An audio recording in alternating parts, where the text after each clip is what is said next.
안녕하세요. 군사돋보기입니다. 드디어 우리가 개발해낸 자랑스러운 국산 4.5세대 전투기 KF-21 보라매가 초도 비행 시험을 눈앞에 두고 있습니다. 하지만 그동안의 KF-21 개발 과정을 봐오신 분들은 말로만 공동 개발국인 인도네시아의 짜증나는 행위를 아실 텐데요. 그동안 공동 개발과 관련된 미납금을 계속 내지 않으면서 기술 이전은 최대로 받기를 원하는 인도네시아를 KF-21 개발 프로젝트에서 쫓아내버리고 그 대신 다른 국가를 공동 개발 파트너로 정해야 한다는 주장이 우리 국민들에게서 빗발쳤습니다.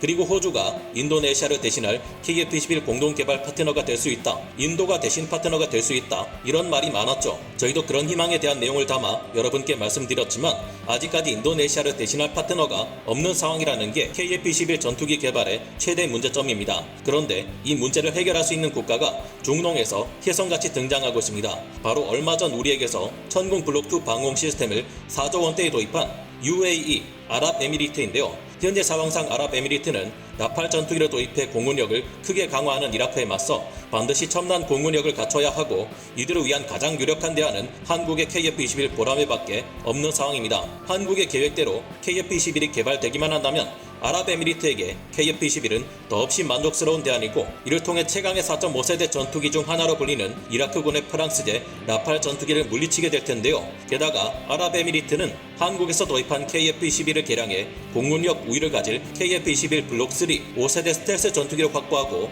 한국은 수출 이익과 함께 개량을 통한 추가 이익을 얻을 수 있을 것입니다. 이는 우리 또한 더 싼 가격에 더 많은 KF-21 전투기를 더 높은 성능으로 개발할 수 있는 기반을 마련하게 될 것은 물론이고 방산무기 수출에 있어 가장 강력한 무기인 실전 경험을 쌓게 해줄 텐데요.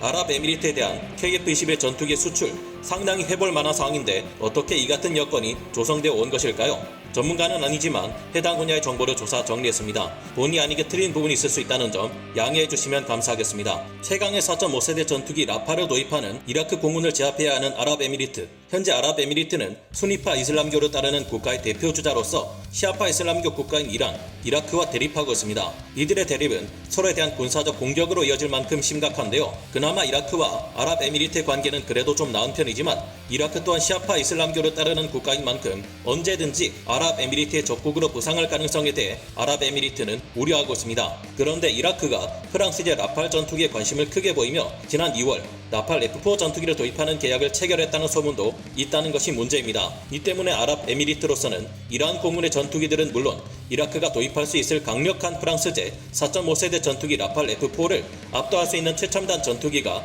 반드시 필요한 상황입니다. 그리고 지금 아랍에미리트는 이를 위한 최첨단 전투기로서 한국의 KF-21 보라매에 주목하고 있는데요.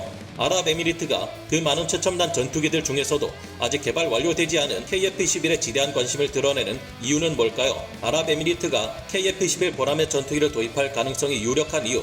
아랍에미리트와 한국의 KF-21 보라매 전투기 공동 개발에 관한 이야기를 하려면 지난 3월 18일 있었던 제9차 한국 아랍에미리트 국방장관 회담 당시로 돌아가야 합니다. 모하메드 아흐메드 알 보아르디 아랍에미리트 국방특임 장관과 한국의 서욱 국방장관이 참가했던 이날 회담에서 아랍에미리트는 한국이 독자적으로 개발한 KF-21 보라매 전투기에 대해 지대한 관심을 보였고 카이의 KF-21 보라매 전투기 조립 현황이 아랍에미리트 실무진들에 의해 관찰되기도 했는데요. 아랍에미리트가 이처럼 유독 우리나라의 KF-21 전투기에 관심을 가지는 데는 충분히 그럴 만한 이유가 있습니다. 아랍에미리트는 오래전부터 프랑스의 전투기와 미국의 전투기를 도입해 운용해오고 있었는데요. 이처럼 두 개 국가 이상에서 전투기를 아랍에미리트가 도입해 운용하는 것은 훈련을 진행하는 것에서부터 정비 면에서나 부품 수급 문제에 있어서도 그다지 현명한 선택이라 보기는 어렵습니다. 하지만 그럼에도 아랍에미리트가 이 같은 선택을 했던 것은 하나의 국가에서 전투기를 도입해 운용할 경우 그 전투기를 공급한 국가가 추구하는 정치적 행동과 궤를 같이 해야 한다는 문제가 있기 때문이었습니다. 그렇지 않을 경우 아랍에미리트의 공군 전투기들을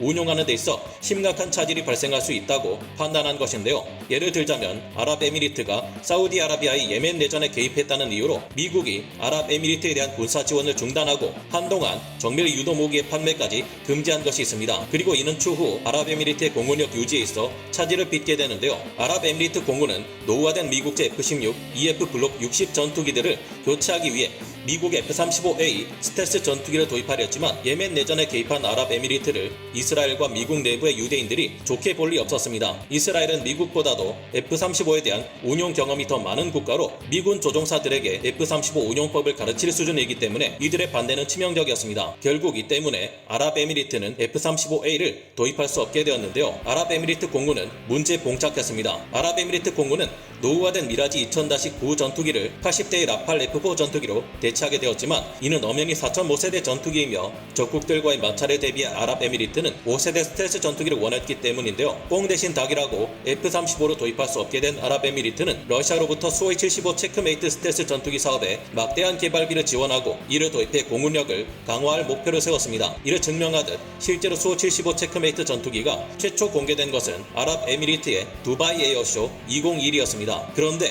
여러분도 아시다시피 2월 24일 러시아가 우크라이나 전역을 침공하며 엄청난 전쟁이 벌어져 지금도 진행 중입니다. 러시아는 이번 전쟁에서 어마어마한 손실을 입으면서 지상군의 경우 이제는 북한과 다를 바 없는 수준으로 전력이 크게 줄어들어 버렸습니다. 오죽하면 1950년대나 쓰던 T-62 전차를 우크라이나 전쟁에 끌고 오는 처지가 되었죠. 게다가 도저히 납득할 수 없는 명분으로 전쟁을 시작해 천인 공노할 전쟁 범죄를 무수히 일으켜온 러시아에게 서방 국가들의 무지막지한 경제 제재가 가해지며 러시아는 더 이상 최첨단 전투기에 들어갈 최첨단 반도체와 핵심 부품을 얻을 수 없게 되었습니다. 아랍에미리트는 미국도 아니고 러시아도 아닌 다른 대안을 알아봐야 했습니다. 그러던 중 아랍에미리트의 눈에 든 것이 독자적으로 지대한 가능성을 지닌 최첨단 4.5세대 전투기 KF-21 보라매를 개발해낸 대한민국이었는데요. 이미 과거에도 아랍에미리트는 한국으로부터 최첨단 탄도탄 요격 시스템인 천궁 블록2를 4조 원 규모로 도입하기도 했고 한국과 여러 다양한 군사 협정을 맺었던 적도 있었기에 이는 괜찮은 선택이었습니다. 아직 한국의 KF-21 보라매 전투기는 초도 비행 시험조차 이루어지지 않은 기체라 완전히 개발되려면 2030년은 되어야 한다는 문제점이 있습니다. 하지만 아랍에미리트가 보기에도 한국의 KF-21 전투기는 높은 잠재력을 가지고 있으며 우리가 목표로 하고 있는 만큼의 성능을 발휘할 수 있을 정도로 제대로 개발되기만 한다면 아랍에미리트 공군이 필요로 하는 라팔 F4와 대등하거나 이를 능가하는 성능을 발휘하는 강력한 전투기가 될 수 있을 것으로 분석되고 있습니다. 10년 정도의 적지 않은 기간이 남아있는 일이기는 하지만 KF-21 블록3의 경우 완전한 5세대 스텔스 전투기로 진화할 수도 있으며 이를 위해 완전하지는 않지만 스텔스 형상 설계 라스가 적용되었고 내부 무장창을 갖출 수도 있도록 적용되어 있는 상태이기에 아랍에미리트는 폭넓은 잠재력을 가진 KF-21 보라매에 주목하는 것이라 볼 수 있습니다. KF-21 블록3까지 목표한 성능대로 대성공을 거둘 수 있다면 아랍에미리트는 주변의 가상 적국들에 비해 확실한 공군력 우위를 확보할 수 있는데요. 이 같은 상황은 300대가 넘는 KF-21 전투기를 양산해 규모의 경제를 이루고 인도네시아를 대신할 공동개발 파트너가 필요한 우리 한국에게도 상당한 호재를 할 수 있습니다. 인도네시아는 KF-21 보라매 개발 분담금 20%의 금액을 지불하지 않은 채 계속해서 더 많은 기술 이전을 받기 위해 잔머리만 굴리고 있습니다. 이제는 우리로서도 더 이상 인도네시아를 믿기 어려울 지경인데요. 그런데 이런 인도네시아를 대신해 막대한 경제력과 충분히 많은 수의 KF-21 전투기 수출을 요청할 수 있을 것으로 예상됩니다. 애초에 러시아의 소위 75 체크메이트 공동 개발을 선언할 정도의 자본력을 가진 아랍에미리트인 만큼 한국의 KF-21 보라매 전투기의 공동 개발 파트너가 되기에는 부족함이 없을 텐데요. 앞으로 KF-21이 안정적으로 운용될 수 있으려면 우리나라 또한 300대 이상의 KF-21 전투기 양산이 필요한 입장이기에 인도네시아를 대신할 공동개발국으로서 산유국 아랍에미리트와의 계약을 체결해 보는 것은 어떨지 조심스레 생각해 봅니다. 여러분의 생각은 어떠신가요? 아이러니하게도 한때는 라파라, 팔련니, 아니오라는 라파라 삼행시 조롱을 받을 만큼 팔리지 않던 라팔 전투기가 현재는 우리 한국의 KF-21 전투기에게 있어 가장 강력한 경쟁자로 떠오르는 상황입니다. 우리가 라팔과의 수출 경쟁에서 이길 수 있을지 실제 공중전에서 맞붙는다면 승리할 수 있을지도 궁금해지는데요. 아직 하고 싶은 이야기가 많지만 이런 이야기들은 다음 기회에 이어가기로 하고 오늘 군사 돋보기 여기서 마치겠습니다. 감사합니다. 영상을 재밌게 보셨다면 구독, 좋아요, 알림 설정 부탁드리겠습니다.